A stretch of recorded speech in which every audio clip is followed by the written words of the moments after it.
Joder,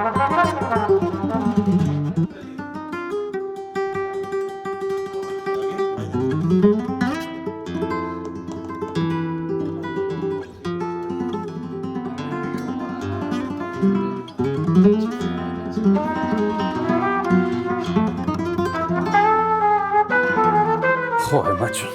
Este tío aquí desde las 10 de la mañana esperándolo. No sé, estará cogiendo todavía aceituna allí en Puerto Llano.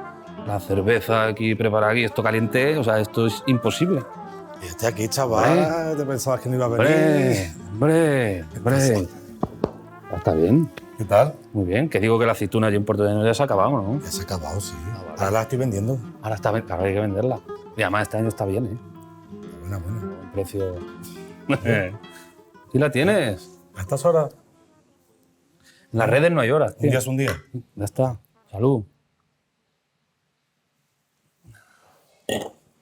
Vamos a ponernos serios un poquito, ¿no? Porque así toda la conversación esto puede ser una locura, ¿eh? Y además es que contigo tengo un problema, porque es que somos colegas de toda la vida. Entonces, ¿ahora qué? ¿Cómo tiramos? Un poco raro esto, ¿no? Esto es un poco rarete. Y tenemos que ser formales o no. Eso, formal que no tenga que ser. Yo no tengo por qué ser formal. No lo ha sido nunca. Así que ten cuidado. Mira dónde nos hemos metido, mira dónde estamos, qué sitio tan bonito, ¿eh? Joder, ya ves. No te esperabas esto de mí, ¿eh? Yo me quedé alucinado cuando he llegado. Digo, pero ¿qué contactos tienes tú, chico? Es que quieras que no, tú sabes, que sabemos movernos aquí por la ciudad. Vale. Estamos en Torcuato, en la calle Serrano, en Madrid. En pleno centro. En pleno centro. Esto aquí es donde se mueve todo, ¿eh? En fin, ¿cómo estás? ¿Cómo va la vida? Bien, muy bien.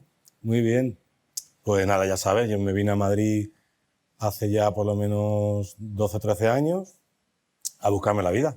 Y aquí seguimos. Y aquí seguimos. Funcionando. Por suerte. La música a tope. Por suerte no eres un máquina. Bueno, tú ya sabes. Ahí luchando y moviéndonos de un lado para otro. Te quiero mucho. Tú ya sabes que yo tengo un problema contigo. Vamos a intentar hacer esto lo más serio posible. Pero es que somos muy colegas y nos conocemos desde hace, hemos dicho, casi 20 años. Sí, casi 20 años. Entonces son muchas ya. Y vamos a procurar no contar lo justo. Vamos a contar porque no nos cierren el canal y estas cosas que nosotros, por lo menos, que demos la apariencia de buenas personas, aunque no lo seamos. Si no, bueno, como también hay edición, pues que luego... podemos ir cortando... Corten lo que tengan que cortar y ya está. No sí, con nada. 5 minutos de entrevista está bien. A ver por dónde empiezo contigo. Vamos desde el principio, tío. Venga. Tú empezaste con la música. Bueno, primero tengo que decir, tu madre pianista, tu padre multi-instrumentista, sí, toca todo. Mi padre empezó con la trompeta. Empezó con la trompeta. Mi padre empezó con la trompeta cuando hizo la mili, tocaba en la banda, la trompeta, y luego cuando volvió, pues decía que le dolía la cabeza, le cansaba el instrumento y él tocaba también la guitarra. Y empezó con la guitarra, el bajo eléctrico, en la orquesta en la que él tocaba hacía falta un bajista y empezó como a tocar el bajo y ahí se quedó. ¿Y a ti entonces, o sea, la trompeta te viene por ahí? Pues ¿O no? Sí, bueno, me viene por ahí porque cuando yo era pequeño, esa trompeta que mi padre tocaba estaba en casa. Vale. La tenían ahí encima del mueble del salón, ahí en lo alto. Como adorno. Pues ahí estaba, no sé, ahí encima del mueble. Y a mí me llamaba la atención, era como había un maletín ahí misterioso en lo alto del mueble y siempre como que lo señalaba, ¿no? Como, ¿qué hay ahí? Hasta que un día mi padre o mi madre me lo bajaron y lo último que me esperaba yo que había dentro de ese maletín era ese cacharro de metal con una campana. Era como, imagínate un niño de 3 o 4 años. Algo que brilla. Aquello. Claro. Y bueno, me dicen que la cogía, mi padre me enseñó que se soplaba por ahí, por la boquilla y la arrastraba por ahí, por el piso. ¿Qué edad tenías cuando empezaste? Y ahí tenía 4 o 5 años cuando arrastraba la trompeta por casa. Ya. Y con 8 pues me matricularon en el conservatorio. Directamente. Sí.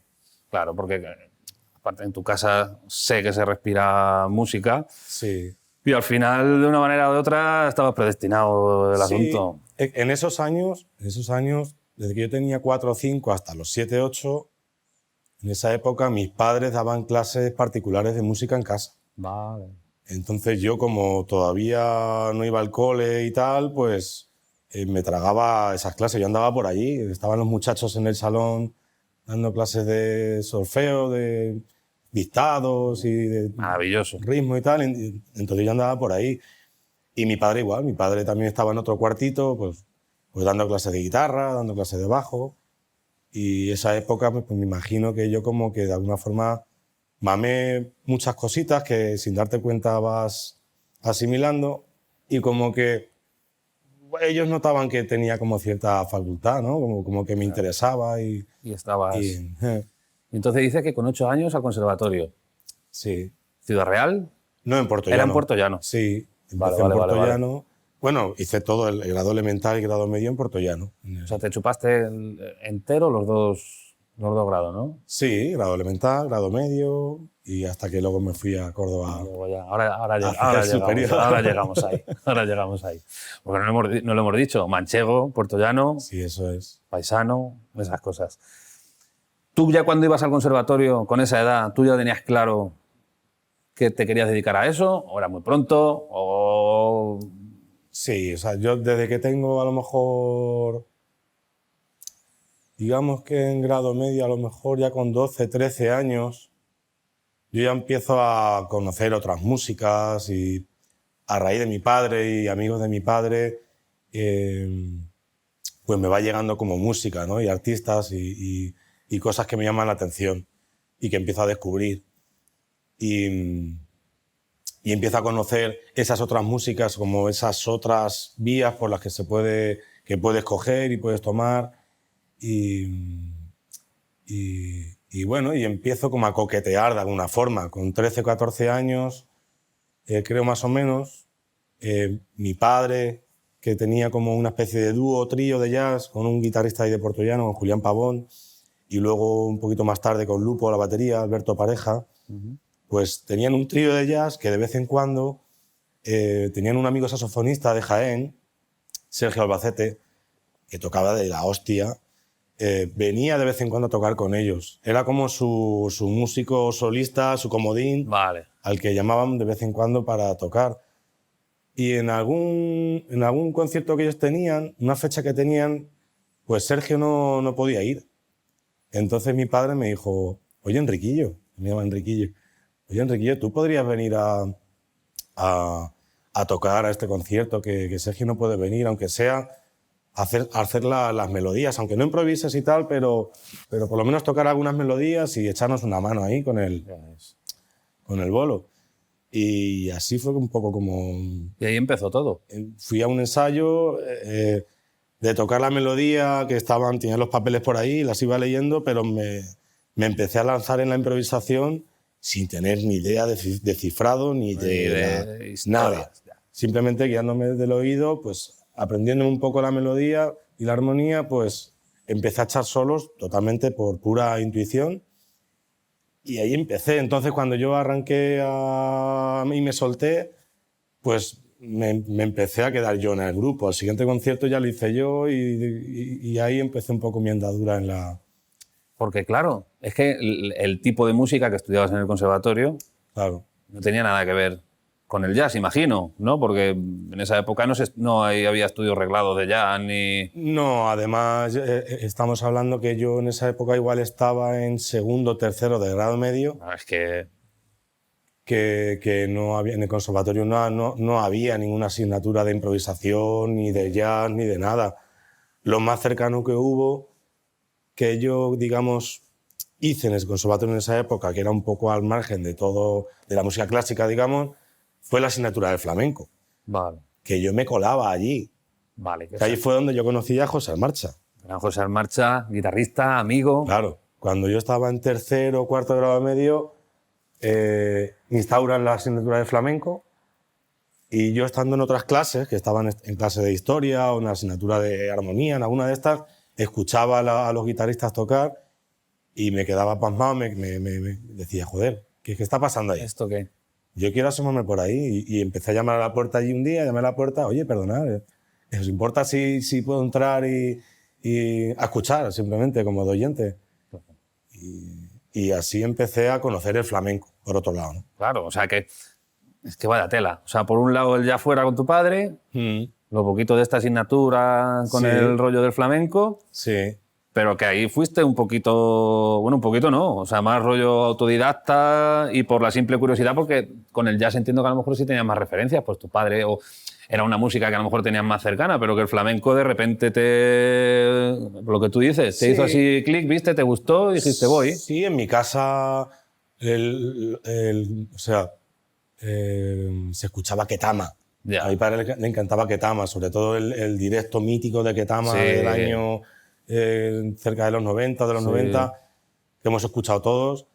Esa cinta de ese directo de Ketama en mi coche estaba continuamente dando vueltas. Cada vez que viajábamos, o sea, era digamos, como lo más cercano al flamenco que yo escuchaba por aquella época o había escuchado. Claro. No tenía ni idea de nada, ni Camarón de oídas, de como Camarón como marca, o Paco de Lucía, pero no tenía ni idea. Y en estas clases, pues el segundo o tercer día que me acercaba por allí, me llevé un cajón. Yo me compré un cajón en la tienda de música de pueblo, en Carrión. Y ya está. Y digo, dame un cajón, que quiero aprender a acompañar a esta gente y que me enseñen algo. Y bueno, me enseñaron un par de patrones ahí, por rumba o por tangos y tal. Empezamos creo que por la bulería y ahí empezó un poco como, digamos, mi andadura en los ritmos flamencos. Ya, claro. Para empezar, que tú sabes lo amplio que es esto. Y ahí empecé un poco a conocer algo de flamenco, como los ritmos y a poder tocar con esta gente. Con esta gente. Y entonces sigues con el grado medio, sigues empapándote de jazz, tocando, imagino, con un grupo de jazz, empezar a hacer tus pinitos, lo que dices con tu padre, con el mundo del flamenco, y aparece Córdoba. Sí, sí, en esos años pues hubo una época muy buena que tocábamos, había como una especie de jazz club en Puertollano, bueno, una cafetería, el Jazz Café, me parece Anda. que era, Jazz Café o Café Jazz, algo así. Y empezamos a hacer conciertos todos los domingos. Hubo como un año o dos, cuando yo tenía 16, 17, antes de irme a Córdoba, y tocábamos todos los domingos, y aquel fue también un rodaje bastante potente. Serio, ¿no?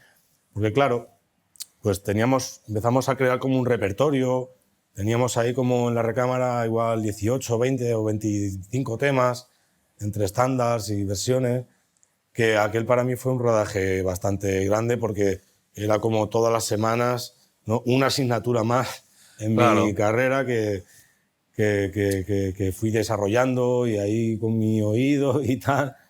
Pues... Es la historia. Ahora seguimos con lo de Córdoba, ahora que te has parado ahí, porque el rollo del jazz, comprenderlo es complicado de buenas a primeras, quiero decir. Como comentabas antes, pues yo no conocía cifrados, no conocía mucho acorde, y ya sabemos que el jazz se puede complicar hasta la muerte y más. Quiero decir, ¿tú cómo estudiabas eso en tu casa? ¿Te ponías tus estándares con la oreja? Yo toda esa época estudiaba tocando con ellos. Y ya está. Yo en casa o en la calle lo que hacía era escuchar música. Yo en esa época ya tenía yo mi Discman, que iba a pilas, un Discman con mis auriculares y tal, y ahí tenía yo pues algunos discos. Yo tampoco tenía en ese momento mucha música. Ahora en el móvil tenemos 400.000 gigas de todos los tipos de jazz y todos los artistas del mundo. Yo en esa época me acuerdo que tenía un disco que era con una recopilación de muchos artistas que no tenía ni idea de quiénes eran, porque era una recopilación que me hizo Juli, que por ahí estaban Wes Montgomery, estaba Arturo Sandoval, estaba Chet Baker, estaba Bill Evans, estaba Charlie Parker, había un montón de artistas que yo todavía al día de hoy, si encontrara ese disco, igual ahora sabría a lo mejor que, mira, pero no tenía ni idea. Y luego, en una excursión que yo hice a Andorra de fin de curso, estas son las mejores, que fuimos a esquiar, ahí en una tienda de música, pues encontré un disco de Chet Baker, que era también una recopilación suya de un montón de temas, 18 o 20 temas, y ese disco yo me lo empapé muchísimo, muchísimo. Era para mí el disco. Y esos solos, de aprenderme esos solos, de escucharlo. Y esa fue para mí mi escuela. Para mí mi escuela fueron 2 o 3 discos.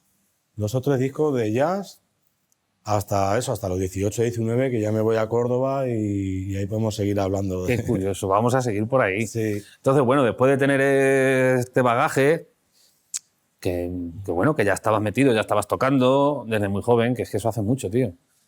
Porque ya ya vienes con otro recorrido. Y cuando llegas a Córdoba, claro, yo me acuerdo cuando nos conocimos, pues eso, año 2005, que hemos dicho antes o por ahí. Sí.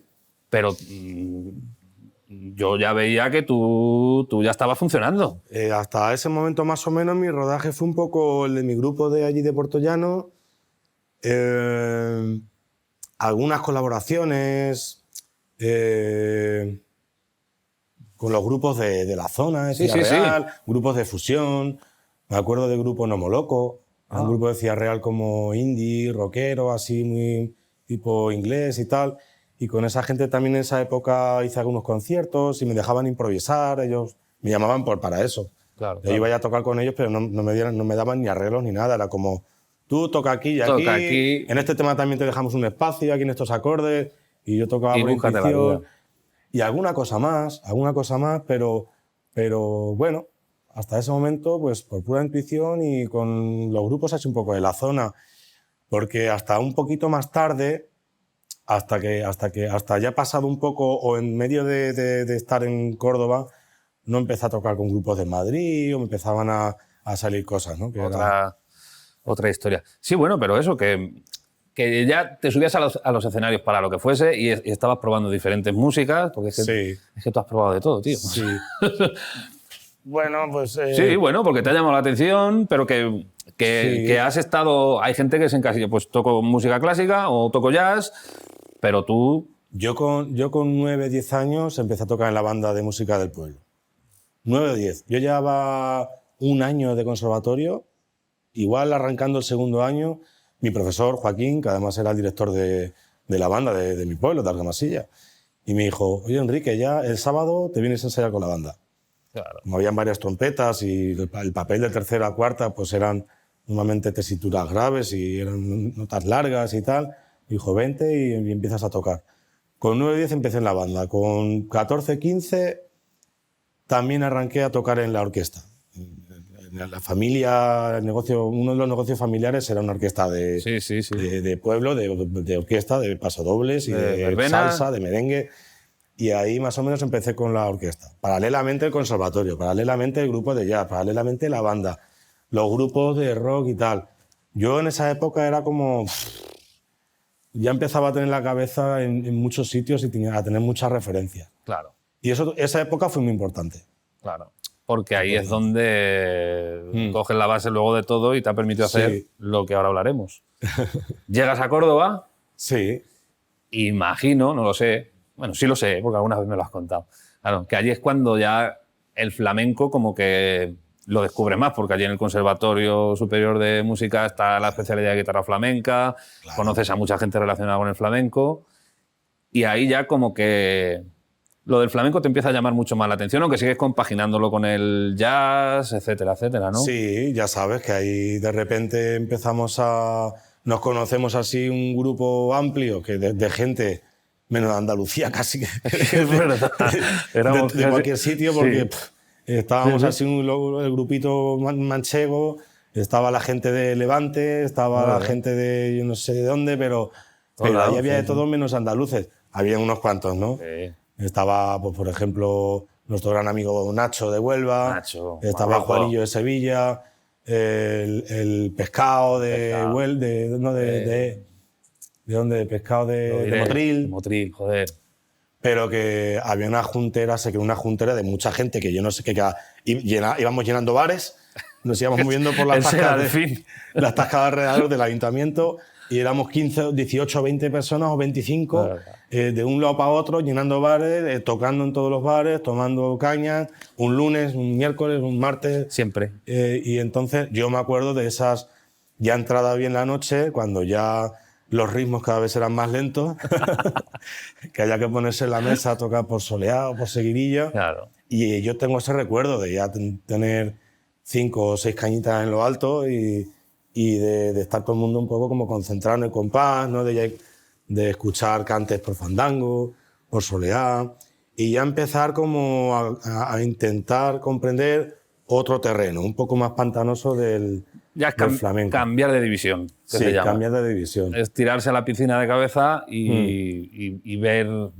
La bulería con soniquete, los sitios de compás, ¿no? Esos cierres, esos detalles, la soleá, todas esas cosas. En esa época yo me acuerdo que fue cuando empecé, digamos, un poco a entender un poco más allá. Claro, porque además es que fue una época muy buena. Yo siempre que hablo con gente por ahí o con otros músicos... Y hablando de Cañita, pasa que ya... ¡Qué bien ha jugado! ¿Sabes lo que te digo? Que ya ¡Qué bien ha jugado! Ahora ya sí es la hora. ¿Ahora es cuándo? Ahora es cuando. Ahora es cuando. Que sea lo que Dios quiera. Hombre, ¿de qué quieres hablar? Pregúntame lo que quieras. Me dice Pantoja. Pregúntame lo que quieras. Estaba diciéndote, yo siempre le cuento a la gente con la que me encuentro, músicos y tal, y les hablo de esa época como una de las mejores de mi vida. Porque, bueno, en muchos sitios se junta la gente y se dan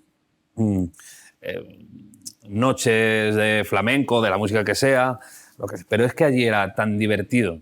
Sí. Todos íbamos a pasárnoslo bien y a la vez aprender, pero desde la gente con una humildad y con unas ganas de dar todo lo que tenía y de... Vamos, yo lo recuerdo así. Porque yo me acuerdo que nosotros éramos quizás de los más pequeños de la quinta. Éramos la primera promoción, claro, éramos los nuevos, los novatillos. Y toda esta gente con nosotros se portaba, cualquier cosa que pidiese, a ver, repítame esto otra vez, vamos a hacerlo, tal, no sé qué. Y todo esto, además, pasándonoslo de puta madre, pegándonos unas cuerdas que flipas, ¿eh? Cada noche, como dicen mis colegas, cada noche había como una especie de concurso de falsetas, ¿no? Es verdad, es verdad. Había una o dos guitarras por allí y era como, venga tú, a ver la que te sabes por aquí. Pum, se la pasaba al otro, no paraba el compás. Y ahí una falseta de uno, una falseta de otro, vinía no sé quién, cantaba una letra.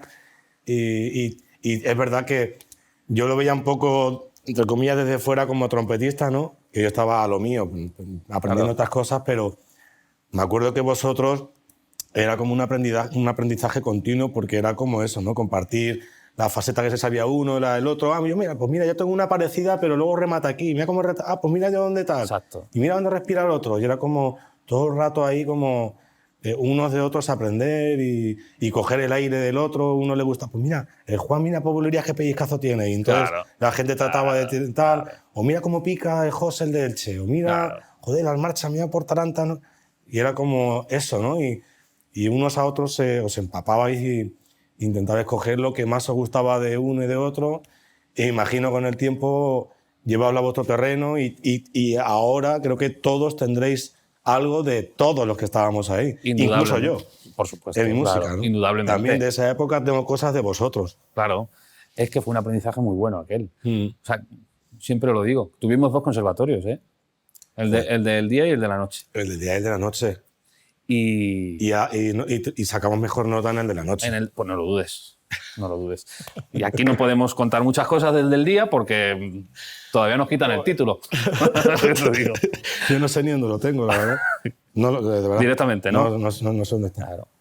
Ahí voy a hilar, ¿vale? Esto es generalista y yo sé que, bueno, es una pregunta a veces complicada para los que hemos estado en el conservatorio, pero muchas veces no la hacemos.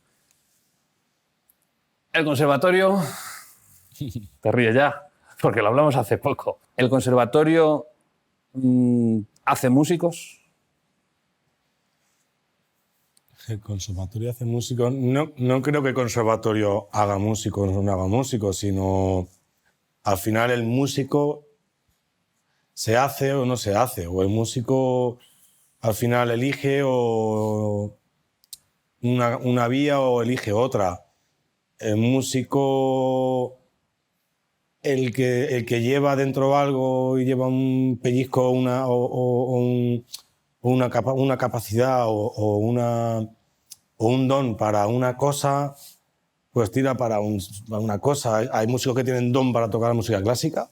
Sí, claro. Y lo tienen, o para el flamenco, o para el jazz, o para el funky, o para el soul, o para lo que sea, ¿no? Y luego hablamos de personas, yo creo, ¿no? Y hay personas que se plantean la vida de una forma, se le plantean de otra.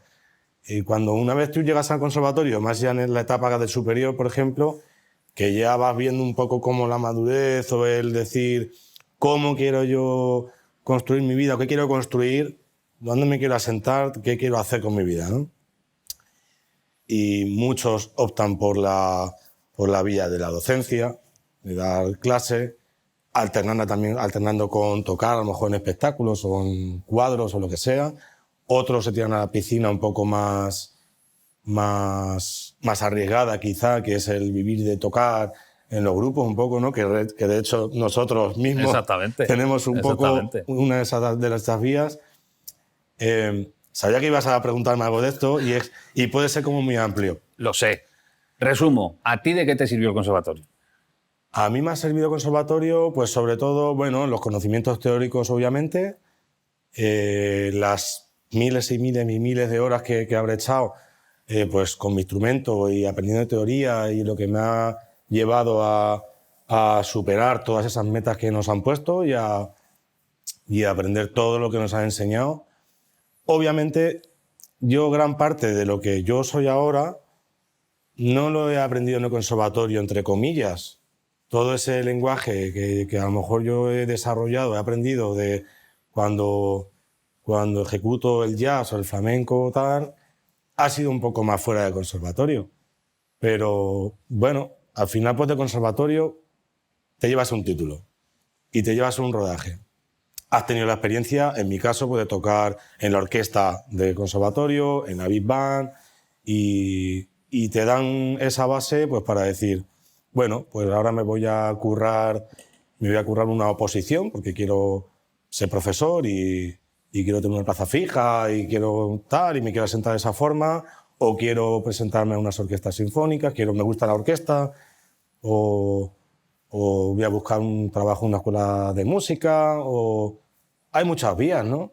Y cada uno creo que después de pasar por ahí, pues elige un poco la vía que le apetece, pero hombre, sobre todo la formación que te llevas, toda es un poco tirando hacia el clásico o a la docencia en un conservatorio o a tocar en una orquesta sinfónica o por ahí, ¿no? Ya, claro. Es un tema complicado porque, claro, hay tantas personas y tantas intencionalidades y claro, que depende un poco de lo que busques, pero sí que es cierto que para el camino que tú has tomado, como has dicho, claro, para tocar jazz, tocar flamenco y tal, bueno, lo básico de ese mundo, ¿no? de los escenarios que estén apartados un poquito fuera del clásico, pues el conservatorio es un poquito complicado a veces. Yo lo sentí así. Sí, bueno, es que en el conservatorio estás preparando una serie de obras que están muy encajonadas para empezar en una época determinada y una forma de tocar determinada. Las partituras de ese tipo de conciertos ya sabes que está todo escrito. Ya, claro. O sea, desde que empieza hasta que termina tienes que hacer las cosas de una determinada forma, tocar más fuerte o menos fuerte, más ligado o más picado, está todo en el papel. Claro. Tienes que tocarlo todo como está ahí. El jazz es totalmente diferente. Otra historia, claro. No tiene nada que ver. Claro. El jazz a la hora de interpretar una pieza, un estándar y a la hora de hacer un solo, el solista... Cada instrumentista tiene su sello y su forma de tocar y su lenguaje. Y es como, claro, son escuelas totalmente distintas, no tiene nada que ver. El jazz, al final, es como viene más de la calle, siempre, ¿no? La escuela ha sido la calle y el club y la noche y está mucho más relacionado con otro tipo de vida, quizá.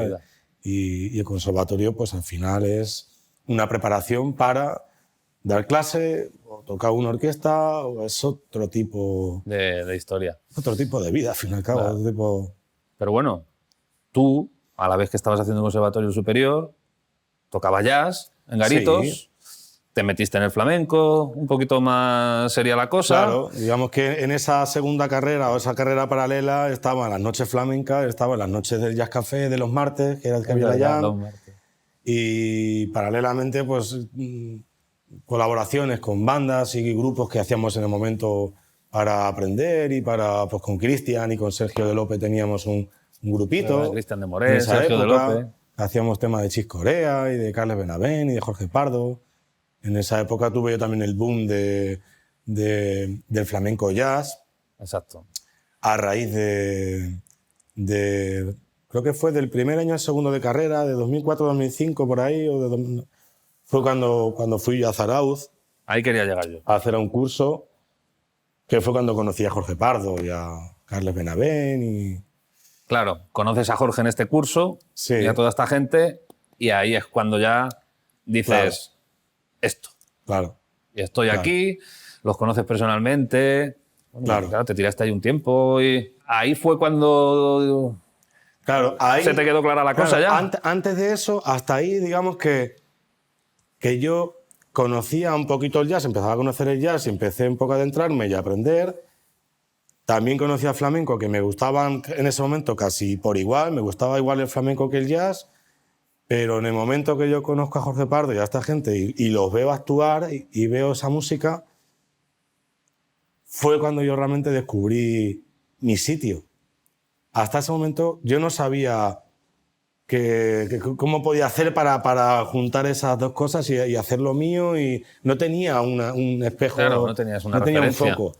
Y entonces ahí fue cuando dije, coño, esto es lo que yo necesitaba. Claro. Esto es lo que yo andaba buscando, tío, Claro. lo tengo aquí. Claro. Esto es lo que yo quiero. Y de cabeza. Y ahí eso fue para mí, pues claro, pues empaparme de todos sus discos de una forma enfermiza y casi automáticamente como empezar a componer un poco mi música, porque claro, yo no quería, obviamente hay que mamar todo eso que hacen ellos y cómo lo hacen, porque no hay más pellizco posible a nivel melódico y rítmico que ellos Es una barbaridad. para sonar flamenco. O sea, son los músicos de Paco de Lucía. Ya, que es que no es cualquier cosa. ¿A quién coño vas a imitar? Claro. Entonces, claro. es inevitable y yo aún todavía te tengo frases de Jorge, pues todas, tocando flamenco y sitios del tiempo donde meter esas frases y es inevitable. Claro, claro. Son los maestros y aparte no ha habido otra No, claro, referencia. claro. Es que era algo completamente nuevo, tío. Entonces yo empecé a mamar ahí todo lo que pude. Empecé a componer mis primeras melodías desde lo más inocente Claro. y lo más humilde posible y con la ayuda de José, por ejemplo, y de vosotros también, ¿no? O sea, en marcha. A nivel armónico, donde meter acordes, donde meter los cierres y tal. Y así empecé un poco a darle forma a mi primer disco, Claro. paralelamente de que Jorge me llamara Eso es. para ir a tocar con él en mi primer trabajo, que quizás sea lo más importante que he hecho yo en mi vida, en mi carrera. Eso es. Ahí quería ir yo. Ahí vino la llamada de Jorge. La llamada de Jorge. ¿Y cómo fue? Joder, la Ese llamada de momento. Jorge. Vivíamos ahí en la plaza.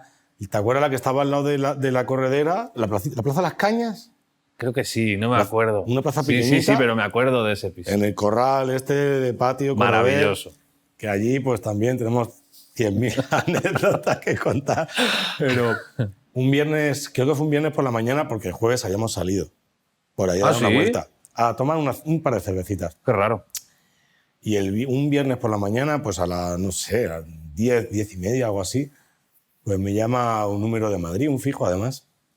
¿Te acuerdas, eh? Y además, o sea, yo creo que estaba acostado y de primeras no lo cogí. Y luego ya me levanté, miré el móvil así, y este número que raro, voy a llamar y tal. Y hola, Enrique y tal. ¿Quién eres? Soy Jorge Pardo y tal. Así como habla él. Y digo, hostia, estaba por ahí Robert, el de los Boes, Sí, sí. mi colega, y yo, Jorge Pardo. Imagínate, con 19, tenía 18, 19 años, yo creo.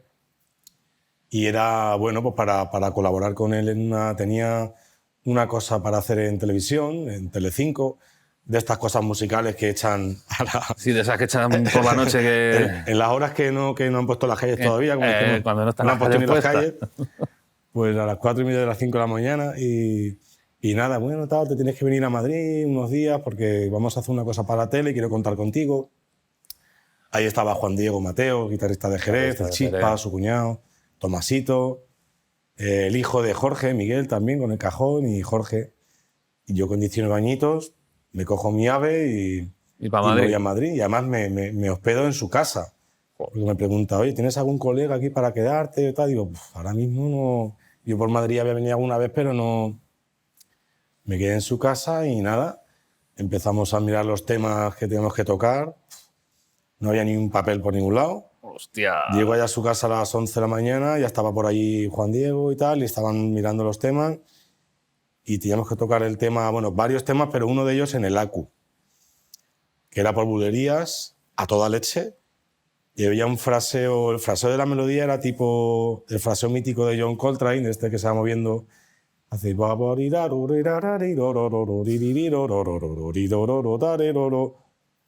Y claro, yo llego y bueno, vamos a escuchar esto y va por aquí, ¿no?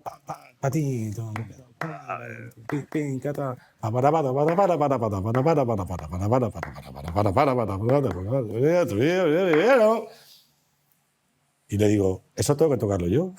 Esto aquí. Eso tengo que tocarlo yo, digo. Madre mía. Sí, bueno, vamos a verlo despacito, venga. Bueno, pues ese día yo me acuerdo de ir a la cama, de echarme a la cama y de estar con la mano aquí practicando las posiciones, pues una tras otra. No, toda la noche. Sin parar. Toda la noche sin parar. Y bueno, estuvimos como un par de días ensayando, luego ya vino Tomasito para mirar con él los temas y fuimos a grabar. Nada, hicimos una cosita en una mañana en el plató de Telecinco y aún al día de hoy me parece todavía, después de tanto tiempo, de vez en cuando lo ponen y algún mensaje, alguna captura me manda algún colega Fíjate. de tío, te acabo de ver en la tele, pero casi ni se te reconoce porque debes de tener... Y claro, Ya, hace de eso... Yo tenía ahí 18, 19, pues han pasado eso, casi 20 Casi años. 20 años, tío. Yo súper afeitado, una cara de niño, sentado tocando, más Tu peli- apretado que las tuercas de un submarino, Tu pelito. con mi pelito así como por ahí el flequillo cortito. Y Hostia. esa fue mi primera experiencia con ellos. Y a raíz de aquello, pues digamos que esa banda, luego hicimos algunos conciertos, fuimos a algunos festivales. Hicimos Festival Día de Madrid, fuimos a Alemania, fuimos a Francia, algunos festivales, por ahí nos movimos, hicimos algunos conciertos. Y ese momento, eso me interesa. O sea, ahí, bueno, quizá no había opción, quiero decir, en tu cabeza. Porque claro, es que los que alguna vez hemos vivido un momento así parecido, es que al principio te abruma. O sea, decir, ¿qué voy a tocar yo con este señor? Es lo que te digo, porque a mí me pasó Sí. lo mismo. Digo, ¿qué me estás contando? Y aunque te encierres a estudiar, el momento, yo no sé tú, pero el momento de que vamos a tocar. O sea, ¿eres consciente de Sí. con quién estás tocando, lo que estás haciendo? Porque cabe la posibilidad de que en el momento digas que esto no funciona. Mira, a mí me ha pasado en mi vida una cosa un poco curiosa, que yo todos esos años, desde los 12 o 13 hasta los 21 o 22, como que sobrellevabas ese tipo de situaciones de una forma que ahora todavía me sorprendo. O sea, yo recuerdo como preocupación, como dedicación, pero no recuerdo de colapso ni Ya. de... Que fíjate que ahora en esta etapa de estos años igual lo he pasado un poco peor Ya. que en esos años, tío, al afrontar ciertos repertorios, al tocar ciertas cosas, ¿eh? Pero bueno, también será la ignorancia del momento, porque Sí, la bueno, inocencia. claro, esa inocencia Como- que dice, bueno, yo esto lo tengo que hacer bien y tú tienes X concepto de lo que consideras que está bien y con la edad, bueno, con la Sí. edad nos volvemos más tontos. Sí, ¿no? Y te da como... Tienes como más responsabilidad, como te da más respeto y luego a lo mejor también como que conoces a todos los músicos, casi a muchísimos, y también sabes que te conocen y a veces vas a tocar un sitio y está no sé quién. Claro. Y dices, joder, y este me tiene como en un punto y ahora yo aquí Y a ver si- tengo que como que mantener no sé qué y en aquel momento era como una inocencia y también es verdad que ellos pues también como que me arroparon de una forma ¿sabes? Era como pues, el niño, ¿no? Y me supieron también como llevar, ¿no? De una forma muy fácil y de cogerme, vamos a mirar esto. O sea, no había como, yo no sentí nunca una apretadura de Hostia, repente estoy estás aquí. en la élite y has fallado, fuera del grupo, te Ya, echamos. claro. En ese Es que momento, los grandes son buenos hasta para eso. pues sí. De hecho, eso pues lo agradeceré siempre, ¿no? Como esa especie de la forma de ser de Jorge, ¿no? De darme mi sitio en ese Claro, momento. claro. Y de ayudarme a la par a la par del rollo de presión de mañana tocamos esto ya. Toca. Pum. Y aquí no sé qué. Y entonces, sí, o sea. Pero saber llevar eso, estar pendiente, o sea, que eso no lo hace cualquiera. O sea, que Sí, sí, qué sí, pasada, tío. Sí, sí. Y claro, ya cuando pasas esa fase, lo que dices, grabas lo de la televisión, haces algunos conciertos con él y viene la grabación también de uno de los discos que hizo, ¿no? El de Huellas, ¿era? Sí, bueno, en ese momento, al principio, él estaba grabando estos 2 discos de viento flamenco, que yo participé en algún tema del volumen 2, Ah, vale. el viento flamenco volumen 2, y luego vino lo del Huellas, que cuando vino lo del Huellas, yo estaba en Córdoba todavía, creo, estábamos todavía allí, o terminando. Vino el Huellas, en el Huellas participé en varios discos.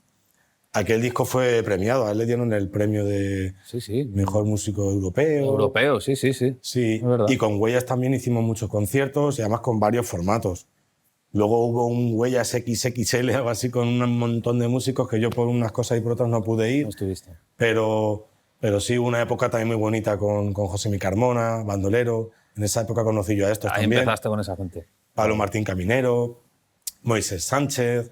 Empecé a conocer a músicos así de élite que estaban por Madrid.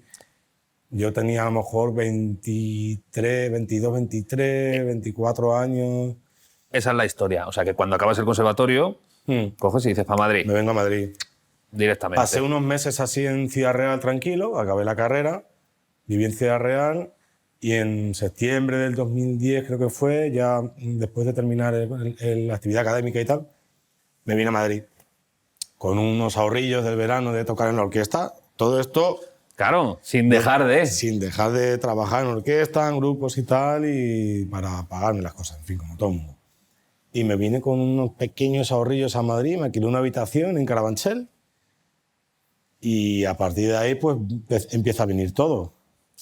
Pero claro, ese momento es complicado, ¿eh? Quiero decir, una mano delante, otra detrás, Sí. me presento en Madrid, sí, bueno, tienes contactos, has hecho lo de Jorge y tal, Sí. pero que hay que vivir continuamente. Entonces Sí. hay que buscarse la vida. Sí, Empiezas jam sessions, a ir pues a Sí. presentarte, aquí estoy. yo era muy colega del niño Rodrigo, Sí. Rodrigo, el niño batería.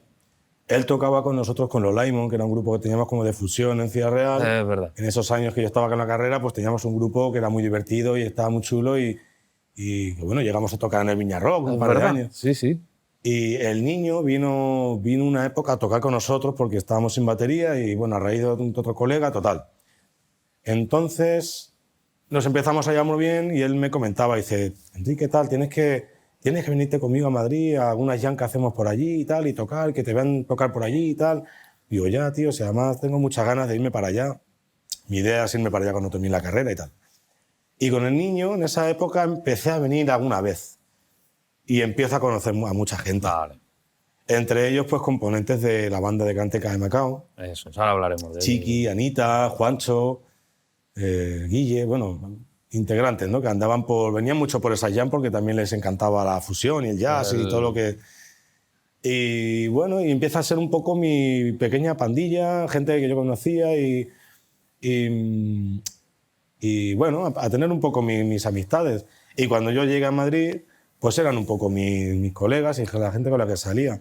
Y a los pocos meses de estar aquí, yo llevaba nada, llevaba 2-3 meses aquí en Madrid. Y Canteca de Macao, pues buscaba un músico instrumentista. O sea, el flautista que tenían, Danilo, era chileno, se volvía a Chile y hicieron como una especie de pruebas. Fueron muchos músicos allí a tocar un par de temas con ellos y bueno, me cogieron. Y ya está. Y empecé a girar con ellos. paralelamente a seguir por jams y a tener a arrancar mi proyecto también. Ahora hablaremos de eso. Avanzar con mi primer disco, que yo venía grabando desde el final del superior, digamos. Mi disco sale por ahí en 2011 o 2012, sale mi primer disco. 2011 creo que fue. Y bueno, pues ahí sigo con mi... con tu modus operandi. Con mi faceta picando... un poco, eso es. Empieza a girar con Canteca de Macao, pero al margen empieza a ir por las jams del Berlín, de flamenco, empieza a conocer a todo el ambiente del flamenco de Madrid. Hago muchos conciertos con Gaizka Baena, que era un guitarrista de Bilbao, era mi compañero de piso. Claro. Empieza a conocer a todos, pues a Nike, a Juan de Vela, yo que sé, a Montaña, a Kiki Terrón, a toda esta gente de por aquí. A toda la gente del movimiento de aquí, ¿verdad? Y lo mismo, pues paralelamente a la gira, pues sigo haciendo conciertos con Jorge, algunas cosas con Pablo Martín Caminero, con lo mío también, ya con mi música, saco mi primer disco, luego vino un segundo.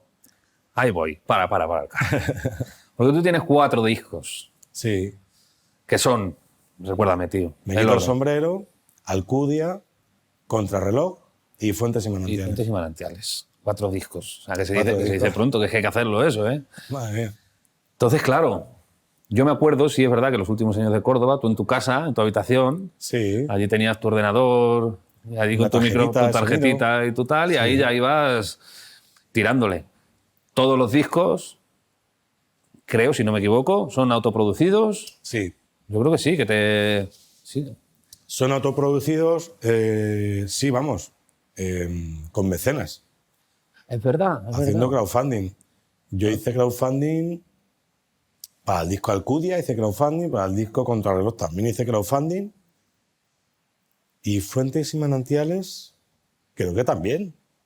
Creo que también, que fue en plena pandemia. Yo tenía el disco ya prácticamente masterizado, que lo grabé en casa, y viene la pandemia y no hay trabajo.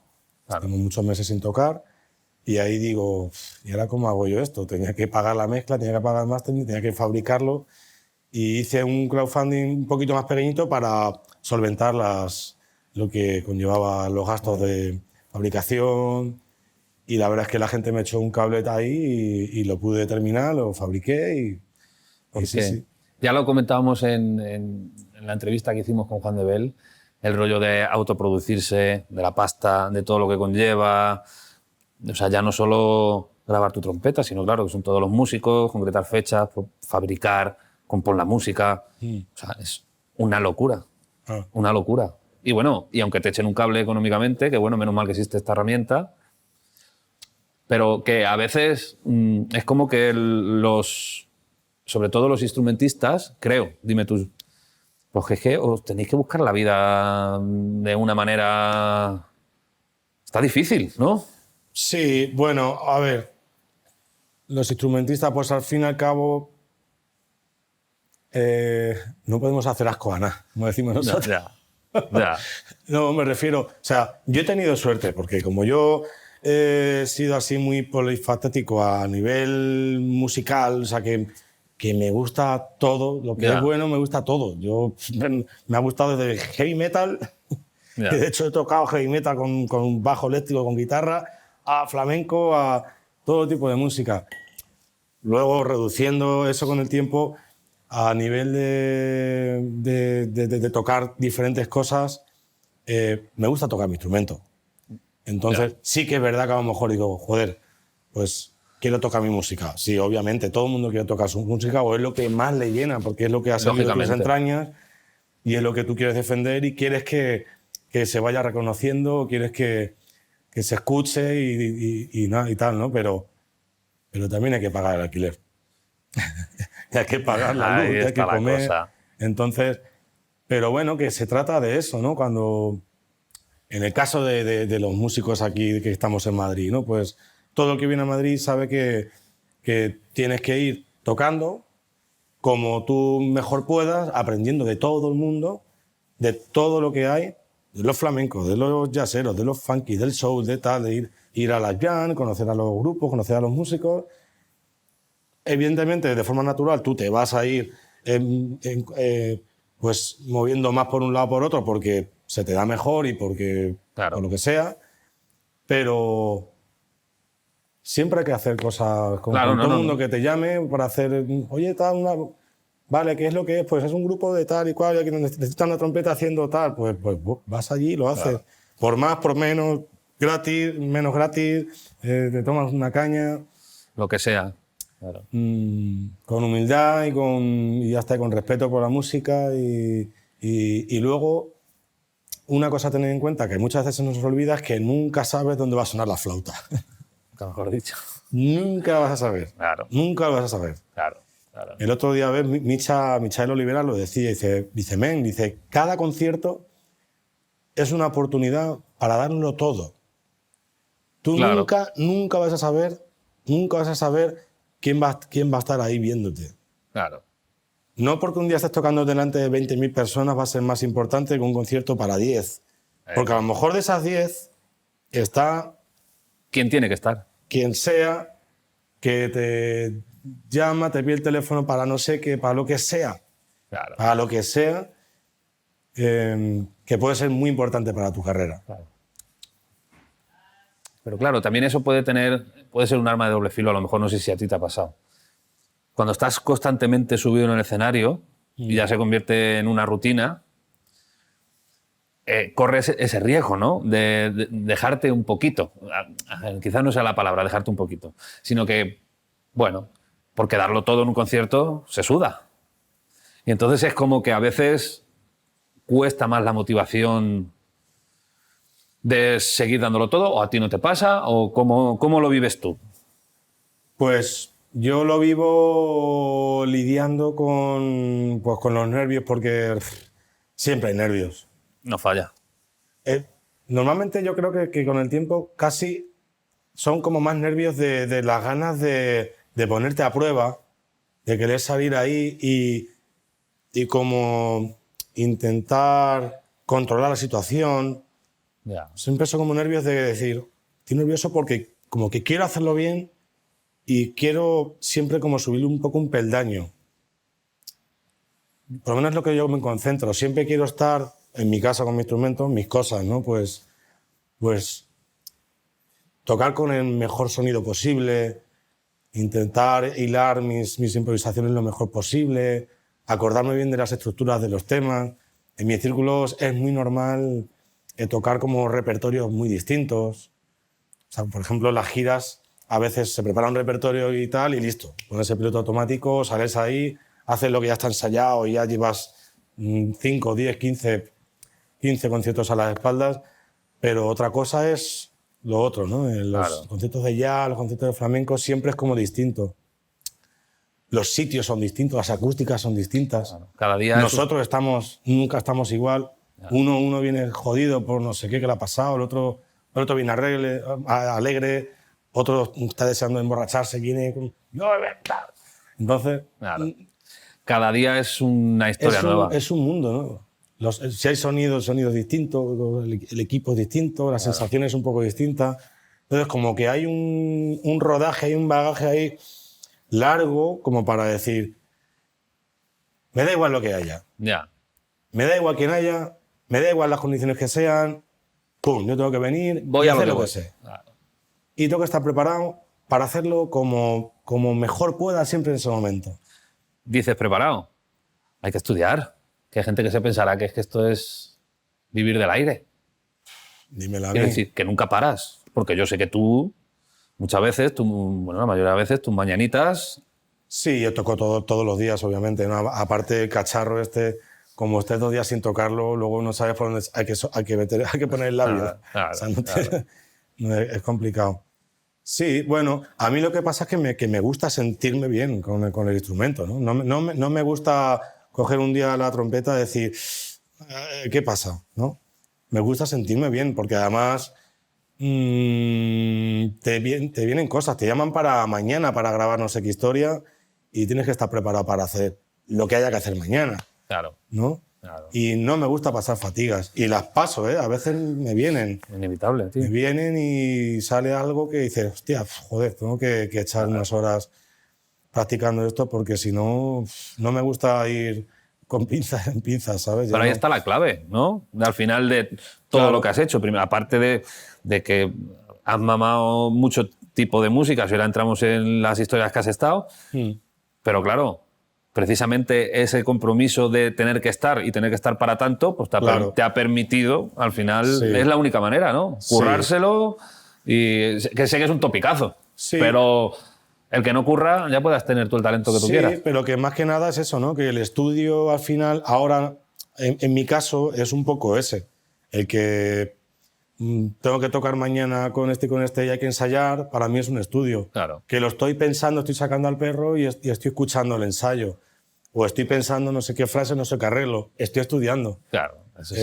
Estoy por la noche tirado con mi chica viendo una serie y de repente estoy pasando no sé qué nota, no sé qué pasaje, estoy estudiando. Es otra forma de estudiar. Al final, cuando yo estoy con la trompeta en casa, estoy más trabajando otro tipo de cosas. Es más físico que musical.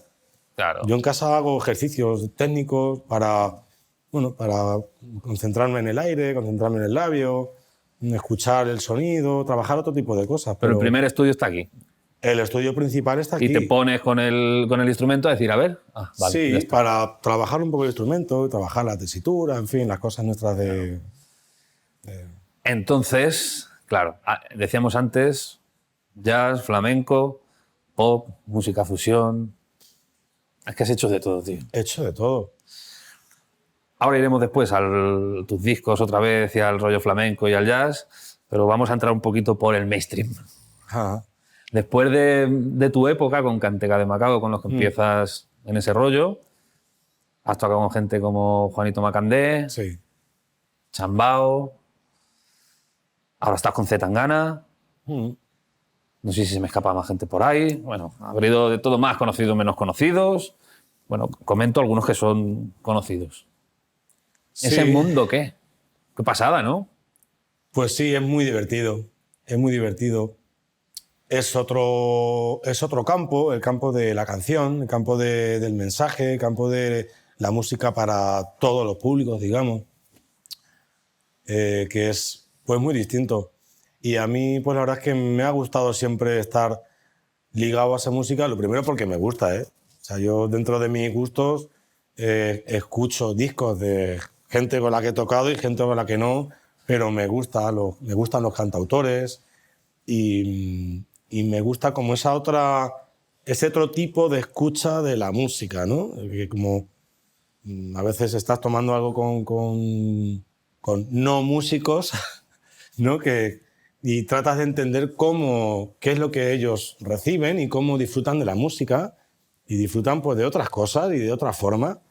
Y hay que entender eso, tío. También es un buen descubrimiento hacia los músicos, porque los músicos, tío, al final, si nos encerramos en que es que lo que mola es John Coltrane y Miles Davis y todo lo demás es una mierda y no sé qué, como... A ver. La enfermedad, tío. ¿A que sí? El jazz o el flamenco, las otras músicas son las otras músicas y es para un tipo de gente y otro tipo de gustos. Está la gente que le gustan las Vespas porque son las Vespas y otros que le gustan las Ondas CBR de 600 o de 1000. Claro. Y no puedes decir las Ondas son una mierda ni las Vespas son una mierda. Claro. Todo tiene su historia y todo tiene su público. Claro. Y Las mobiletes molan más, tío. las moviletas mola. No, pero es verdad que muchas veces los músicos tenemos esa y será por la autoexigencia que tenemos con nosotros y con la música, somos enfermizos con la música. Parece que si muchas veces no te haces un solaco de, yo qué sé, deslumbrante o con unas armonías que te puede dar algo, es como, ya lo demás no, espérate, que es que esto es otro concepto también de música y aquí lo que se valora son otras cosas. Y cuando al fin y al cabo mucha gente la siente, entiendo la incultura musical de la gente que no se dedica a esto, pues vamos, es lógico. Tú llevas toda la vida. Pero que es otra manera de entender la música. Claro. Y es tan aceptable como si el problema lo tenemos los músicos que estamos enfermos, creo. Claro que sí, que es un problema, ¿no? Que entras en esa espiral de aquí lo único que vale es lo que hago yo, o lo que me gusta a mí, y lo demás es como, no, hombre. Pero si yo creo que... O sea, como es un tópico, pero como todo en esta vida, ¿no? Como todo en esta vida, creo que hay que estar un poco abierto a decir, Claro. en cuanto a un artista que haga lo que haga, sea el estilo que sea, toca aquí en este bar y vienen 15 personas a verle, ya es respetable. Por supuesto. O sea, como si vienen 15 personas Por supuesto. pagando $10 la entrada, por hacerme así el moderno, Es que es un moderno. viene gente a 15 personas a verle, por algo será, ¿no? Claro, exactamente. ¿Qué es lo que tiene? ¿Por qué esas 15 personas van a verle? Claro. Que en algunos casos son 15.000. Entonces, ¿cómo puedes decir lo que hace esa persona vale menos que lo que haces tú o no vale? O sea, Para nada. vamos a intentar un poco comprender qué pasa ahí Claro. o sacarle... Hay una cosita ahí en el cerebro que a veces haces así y dices, pues es por esto. Claro. Porque tiene este gancho, porque la gente lo baila, porque tiene un mensaje tal o no lo tiene, pero la gente se lo pasa bien. Te da igual, claro. Hay proyectos que es más para bailar, que es más para pasárselo bien, otros tienen un poco más mensaje, otros son, yo qué sé. O sea, todos tienen, cada cosa tiene su cosa. Ahí está. La cosa es saber verlo. Y Y claro, en el mundo de lo que se conoce como el mainstream, bueno, por llamarlo de alguna manera. Ahí también empiezas a girar, sitios muy grandes, sí, muchos viajes, te mueves por sí. todos lados con esta gente. ¿Qué vives ahí? O sea, quiero decir, o sea, ¿cómo vives aquello? Me refiero, el cambio de forma de trabajar también, ¿no? Porque entiendo que no tiene nada que ver cuando llevas tu proyecto a X sitio o al otro, aunque al final sí, son conciertos es lo mismo, pero tanta masa de gente, tanto... Uf. Sí. Pues mira, yo a veces lo he pensado. Y es como que, de alguna forma, desde hace muchos años, es cierto que en los diferentes estilos, a veces, de música, pues la gente también es muy diferente. Y quizá también hasta la edad es, por regla general, también diferente. Y yo desde que he sido jovencito, desde que era un chaval, es cierto que siempre en el ámbito profesional me he rodeado con gente normalmente mucho más mayor que yo. En la orquesta, en el jazz, en tal. Y la gente un poco más de mi edad, en esos momentos, normalmente hacían otras cosas. Ya. Que eran este tipo de bandas, de más fusión. Por regla general, esa gente había poca que se lanzaba a tocar jazz o a tocar otras cosas, ¿no? Entonces, pues, digamos que mi parte un poco más formalita, más seria, un poco más cool, pues yo la desarrollaba o me dejaba llevar un poco en esas otras músicas, en el jazz y tal, pero mi parte un poco más divertida, y además de pasármelo bien y tocar música más fresca y un ambiente un poco más como más distendido y más de animado y más de tomarte algo. Sí, sí. Ese punto más divertido, pues yo lo sacaba un poquito más con esas bandas. Claro. Entonces siempre como he lidiado un poco con esas dos, no personalidades, porque yo soy el mismo, pero sí que es verdad que es muy distinto el ambiente. No es lo mismo ir a tocar con 3 pedazos de músicos así súper cultos y súper tal a un club, Claro. que ir a un Viña Rock a tocar con una banda de colegas, con nuestros chándal y nuestros tenis chulos y no sé qué. Claro. Son mundos muy distintos. Entonces Claro. yo, como que de alguna forma, siempre he lidiado en esos ambientes distintos y me han aportado muchísimo los dos. Claro. A nivel personal y a nivel musical. Y he sabido apreciar y he sabido como alimentarme de todo, ¿no? Y pasármelo bien, y pasármelo tal, y hacer arreglos en una banda, y tocar arreglos, también siempre he tenido mis momentos de hacer mi solito, de improvisar, pero bueno, son mundos distintos y me ha gustado, lo he disfrutado los dos. He disfrutado, Claro. creo que lo mejor de todos esos ambientes. Claro. Bueno, con el tiempo, esto último con Zetangana, hemos llegado a hacer conciertos para, no sé si 20, 25 o 30.000 personas en Qué disparate. alguna locura, sí, disparate. Qué disparate. Y gira por Latinoamérica. Sí, bueno, en recintos enormes. ¿Cuántos Argentina. músicos vais ahí, Dios mío? Con Pucho en el escenario éramos 30. Sí. Ha sido una locura, ha sido una locura. Ha sido una locura. Es que este tío ha revolucionado, creo, por lo menos en España, el concepto de entender la música como arte, ¿no? Quiero decir, ya no es, que espero que se me entienda, no es que no sea tanto la música, que al final es lo que es, sino la manera de entenderla y la manera de tener ideas sobre cómo generar esa música. Y eso yo creo que muchas veces es un pecado que tenemos los instrumentistas, que es, pues me pongo a tocar, ¿no? Me grabo mi tema y sí, buscamos conceptos a veces, pero estamos tan focalizados en el instrumento y en tocar que es a arrasar. Y este tío, incluso dentro del mainstream, es como que tiene en cuenta muchas cosas, muchos significantes, y hace una madeja de eso y además intenta buscar siempre la novedad, porque todo lo que hace, guste, no guste, es nuevo. No sé cómo lo ves tú desde dentro, estando allí a la hora de funcionar con esa forma de entender el arte o de producirlas. Claro. Pucho tiene esa cosa que estábamos hablando antes de que es de esas personas, esos artistas, que es abierto de mente a nivel musical, súper abierto. Es súper melómano y súper entendido de muchos estilos de música. Él viene del rap, por lo que yo te he entendido. Yo tampoco soy muy consciente, no he conocido mucho, no he llegado a conocer mucho su historia, todo lo que ha hecho él antes. Pero por lo que tengo entendido, él viene de proyectos en los que él rapeaba y empieza a coquetear con otras músicas que él ama. O sea, él estás con él tomando un algo por la noche y él lo que está loco por bailar una bachata. Le encanta bailar bachata, le encanta la salsa, le encanta el flamenco. Él está aquí sentado y está loco porque le toque la guitarra, le cante un par de letras, muere con eso. Fíjate. Y muere que los que estén alrededor le canten, le toquen, y él está ahí disfrutando, él goza con eso.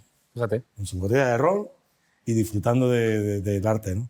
Entonces, esas son de las cosas que igual más valoro de él como artista, ¿no? Que ha conseguido como despuntar o estar ahí en esa gran punta de la pirámide del mainstream, aportando pues, detalles o diferentes estilos de música, ¿no? Claro. Este último disco, bueno, aparece por ahí Toquinho. Aparece Toquinho, que a lo mejor... Toquinho, tío, claro. O sea, a priori dices... A un muchacho de entre 15 y 25 años, tú le dices, ¿Toquinho? ¿Quién es Toquinho? No tienes ni idea de que es uno de los pilares de la música brasileña, de la bossa nova.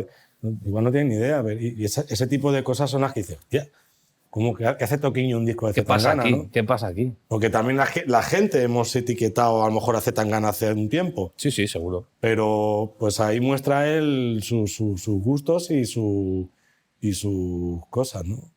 También aparece por ahí esta cantante cubana, Omara Portuondo. Omara Portuondo. Claro. Jorge Drexler. Andrés Calamaro. Claro, a priori son... Y dices, coño, ¿y esto es verdad? Él es fan de Andrés Calamaro, él es fan de Jorge Drexler, él es fan de Toquinho, él es fan de Omara Portuondo. Una pasada. Él es fan de Geray Cortés. Claro. Es su artista preferido, dice él. O sea, él es fan de un guitarrista flamenco. Claro. Y hace luego su música. Y gente así no hay mucha que tenga esa visión y esa manera de... Pues no, entonces eso es de admirar, como llevar a ese... como un tipo que esté en esa cúspide, que haga así con un disco y esté en ese tipo de artistas que a lo mejor la gente que consume eso no está acostumbrado, no tiene ni idea de quiénes son, y los ponga ahí, es como... Ole tú. Claro, esto es en el último proyecto que estás dentro del mainstream, pero tú sigues con tu música. No sé si estás ahora pensando en otro disco, si no estás pensando, ¿en qué estás? Sí, bueno, pues hemos acabado hace muy poquito, o sea, volvimos en diciembre de la gira en Sudamérica. El proyecto ahora mismo está en pausa. Ya, de momento, al día de hoy, no sabemos qué pasará. Pero bueno, como yo siempre, paralelamente, tengo siempre muchos proyectos y muchas cosas que hacer, pues pues al día de hoy dándole forma a varios de los formatos que tengo con colegas, con músicos, con gente que hago más jazz o menos jazz fusión, flamenco, pues con mi grupito, con Paco Soto y con Bandolero, en nuestro trío, ahí tenemos ahí algún proyecto nuevo y en fin, lo que vaya viniendo. Lo que nos vaya trayendo Porque, la vida. así para terminar, me parece guay. Para la gente que está empezando con esto de la música, entiendo que si lo piensas puede dar algo de vértigo, porque puede que parezca que a veces este mundo es algo inestable, porque al final se depende de que salgan conciertos, de que no salgan conciertos. Y sé que en tu momento pues dolería la cabeza, y alguna vez ha tenido que doler la cabeza.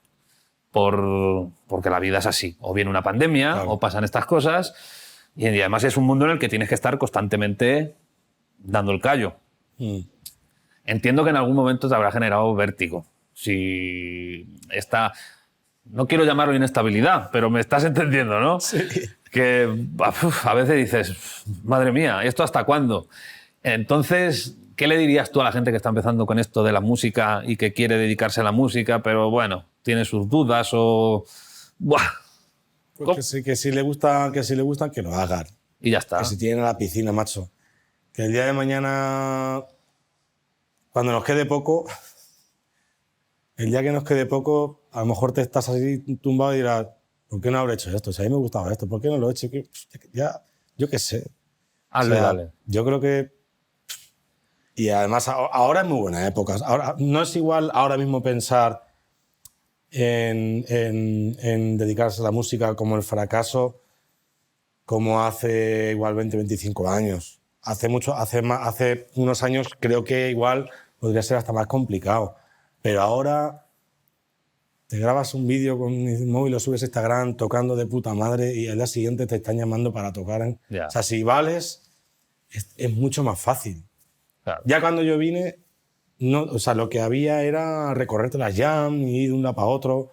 Tú ahora puedes estar en el Palmar, viviendo en la playa, subes un vídeo tocando no sé qué de la hostia y te llaman no sé quién para tocar y para currar y hacer una gira o para hacer conciertos. Ahora creo que incluso está un poco más fácil, por lo menos a nivel visual, o sea, el rollo... que te dé visibilidad que te dé visibilidad. Que te conozcan. Luego otra cosa... Ahora mismo todo se rula súper rápido, mira este como tal y este chaval quién es, y todo el rato está saliendo gente, hay mucha gente que toca muy bien, que siempre la ha habido, pero ahora se conocen más solamente por las redes, somos conscientes de todo el mundo que hace cosas de puta madre y toda la gente que haya haciendo cosas bien. Y creo que ahora incluso puede ser casi hasta más fácil, por lo menos que como que te reconozcan lo que vales y lo que haces. Otra cosa es buscarse la vida y poder tirar para adelante con los gastos, esto, todo lo que sea. Pero eso ya es un paso. Pero que antes costaba más, ¿no? Yo creo que antes era más difícil. Era más difícil. Antes tenías que dar la cara. Tenías que venir para acá y la única forma por la que se te podía un poco conocer o hablar de ti era la jam de aquí, la jam de allí, la jam de no sé qué, pum, pum, pum, y tal, y molar a la gente, gustar a la gente, y dame el teléfono, ¿qué tal? Oye, mira, pum. Claro. Ahora con un simple mensaje secreto esto de Instagram ya te sale una gira o te sale tal. O sea, a nivel, eso que dices tú de... Visibilidad. Visibilidad. Es que es una palabra muy bonita. No tiene ni color. Claro. No tiene ni color. Pues... Como esto también va de redes, ¿nos tocamos algo? Claro. Hacemos un temilla o algo, nos bebemos las cervezas, venga, y echamos aquí venga, tocamos un poquito ahí. Lo que sea, a ver qué sale, ¿no? Así para nosotros, para nosotros. Tronco, te digo, nada, como un banquero. Ahí. Hijo.